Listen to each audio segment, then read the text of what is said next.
Samsung has just killed any chance that any other flip style foldable has got, including their own Flip 6. Let's go. Samsung had a strategy for their flip style foldables.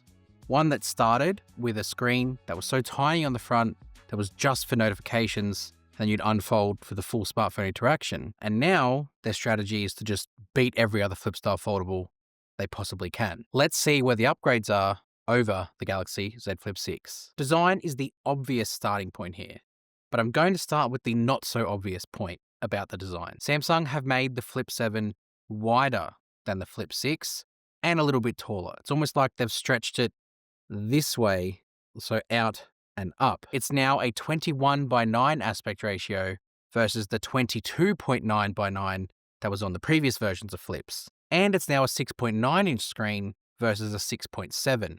So you are getting way more screen real estate in an aspect ratio that is more natural to a traditional smartphone. Next to the Flip 7, the Flip 6 looks ridiculously narrow, almost like a toy. Flip 7 is now going to feel more like a normal phone when open, and then you get that compact feel when it's closed. But as compact as it will be closed, it is still going to be wider than what the Flip 6 is because of the fact that they've just made the phone wider in general. But just like the Fold 7, Samsung have thinned out the Flip 7 versus the Flip 6, so it kind of balances itself out nicely. It's not by much, but it is noticeable when they're next to each other. But the absolute biggest and most obvious change to design is the massive cover screen. When Samsung went from that tiny little window on the Flip 3 and 4 to this sort of folder style window on the Flip 6 and Flip 5, I honestly thought it was plenty. I thought it was enough. I thought, what more are you going to need to do on here where the screen needs to be bigger? I was wrong. This is why I'm not a phone developer. It doesn't actually expand function, to be honest, but my God, it's beautiful to look at. On the front, you now have a 4.1-inch cover screen, but that doesn't really tell the story of what this screen is looking like because you need to hold it to truly appreciate it. That 4.1-inch screen is bordered by Samsung's thinnest bezels they've done yet. 1.25 millimeters, even thinner than what's on the S25 Edge. Honestly, looking at it, it doesn't look real. You feel like you're holding some sort of concept phone from the future because you literally are just looking at a screen and then two small cutouts for the camera, and that's it. But the reason why, I guess, for that, not only for the fact it's got minimal bezel, but just for how bright it is, it just really pops out at you. That's because it's 2,600 nits of peak brightness, and it's got 120 hertz refresh rate on that cover screen. So not only is it super bright and really vibrant, but it also is very fluid. And it's fixed at 120 hertz. There's no adaptive refresh rate here. Samsung just sort of said, do you like cover screens? And we just said yes.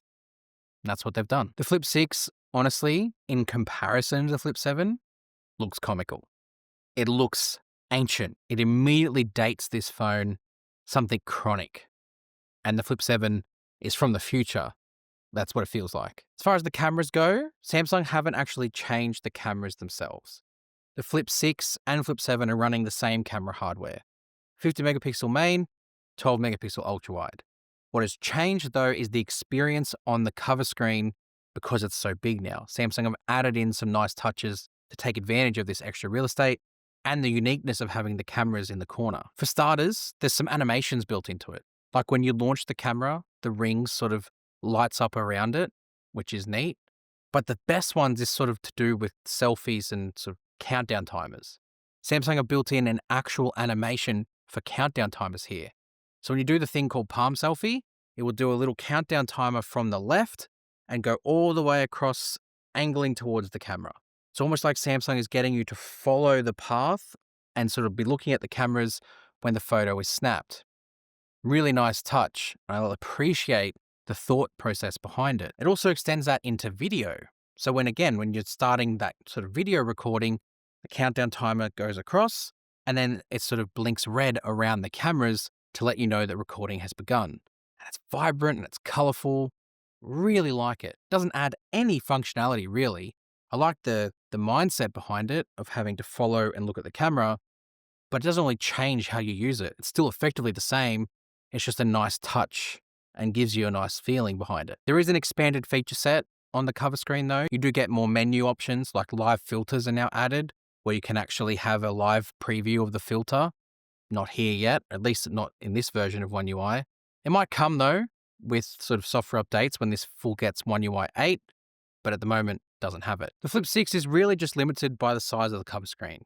It still can do things like the auto framing and auto zoom that what the Flip 7 is showcasing, but you just are minimized by the size of the screen. You do get more access to more real estate with the Flip 7's cover display. The Flip 7 with that expanded cover screen is just going to be able to do more.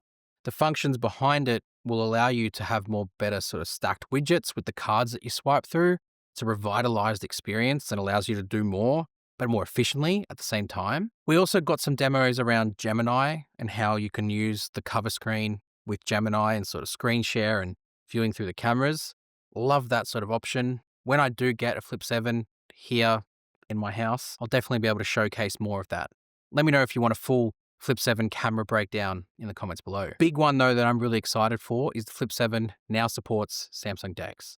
I saw it in the menu there, wireless DeX as an option. So I'm going to be very curious to see how it all plays out, wired and wireless, and what the performance is like.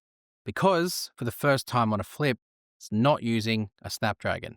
Samsung have gone with the Exynos 2500 versus what's on here, the Snapdragon 8 Gen 3 for Galaxy. Curious to know how it's going to play out.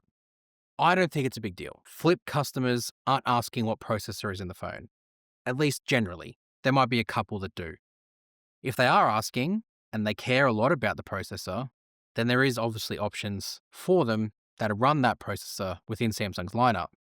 But it's not going to take away from the performance of the phone. It's going to be fast. It's going to be fluid. The camera is going to perform great. The whole experience about this thing is the fact it can flip.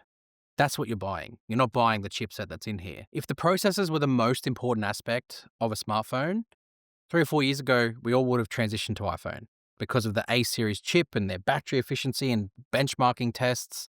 Everyone should have got that because at the time, that was the most powerful. But we're not in a world where processors are the most important part of a phone. There is so much more to a smartphone than just the chipset that runs it. So you've got to think about that before you make your purchase because you're getting a bigger battery as well. To go with the Exynos 2500, which is a performance leap over last year, you're getting a 4,300 mAh battery versus 4,000, which I think is a big upgrade in itself. You are getting a bigger screen and a bigger cover display with 120 Hz on it. So that bigger battery might sort of negate itself a little bit. Again, though, something we'll see how it plays out. Of course, there's another contender this year within the Flip range, the Flip 7 Fan Edition. This is basically a Flip 6.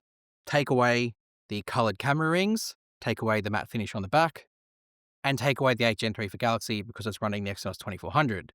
That is now a new contender in the Flip space in that you have another option. Is that an option for me though?